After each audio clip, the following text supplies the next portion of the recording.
Price action trading is a place every Forex trader needs to go to at some point in their Forex journey. The sooner the better. It dramatically helps with spotting quality trade signals, improving decision-making, and strengthening your risk analysis. Most Forex trading systems are built off the premise that you, the trader, possess a price action trading skill set to be able to make these systems work for you. Who needs drugs when you've got price action trading?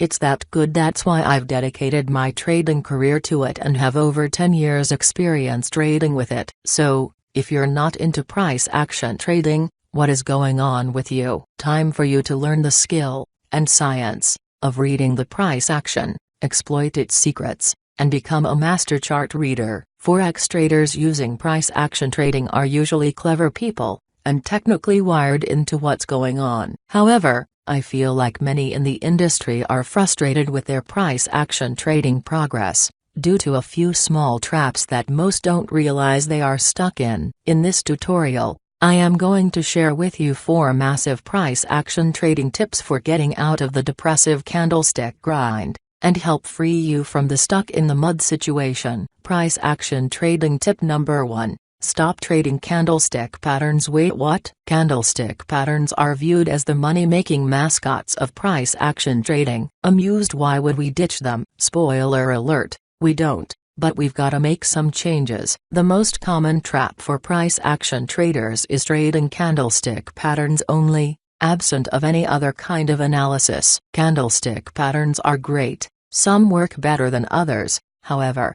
If they are your only reason for entering a trade, you will fall into a very frustrating grind, because they really do not have much of an edge in the markets when isolated. This is how I see a lot of price action traders react to certain candle pattern signals. Everyone knows about candlestick patterns. Every price action trader at their computer right now is looking for them, but you know the statistics. Not many traders can keep their account balance from disintegrating. Above, some of the comical comments I've seen traders make after being stopped out.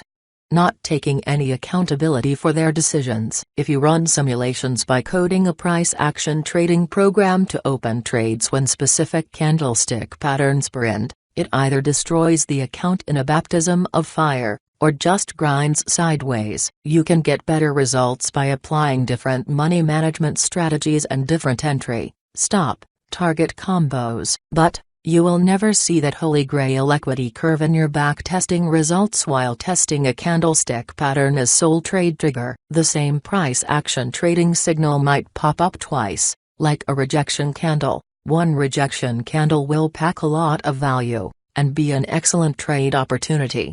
The other an obvious steaming pile of poo. Here is an example of a price action trade with some value. We're not just only looking at a price action candle pattern, but a trade idea loaded with other value points. Quality control is what's needed, and you qualify your signals with other technical price action trading factors on chart like turning points, support resistance, price structural levels, etc. But this is no secret. I've seen this preached many times, but it seems to be falling on deaf ears. Traders are still falling back to the default setting of, see candlestick pattern, trade candlestick pattern, which sets things up for a nice segue into the next tip. Price action trading tip number 2, learn to work with structure. Another element of price action trading that is commonly preached, but not practiced, is identifying structure with your technical analysis. The way I approach structure is by defining and encapsulating the behavior of the current market. The simplest example is a range.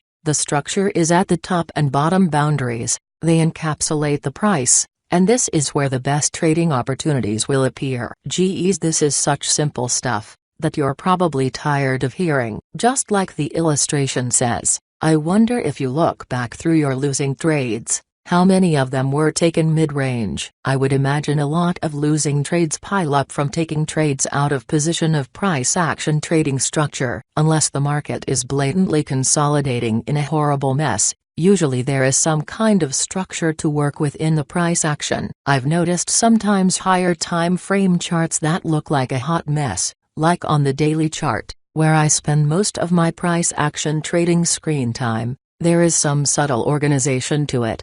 And you can occasionally work with the market more clearly if there is identifiable structure there. The daily chart above looks hostile, but sometimes if you drop down the time scale, you can see some structure you can work with, and start looking for trades. A channel that I didn't initially make out on the daily, but stood clear on the 8-hour. Now we know where to look for our high-value price action trading signals. Squeeze patterns are another structure that are often passed off as consolidation.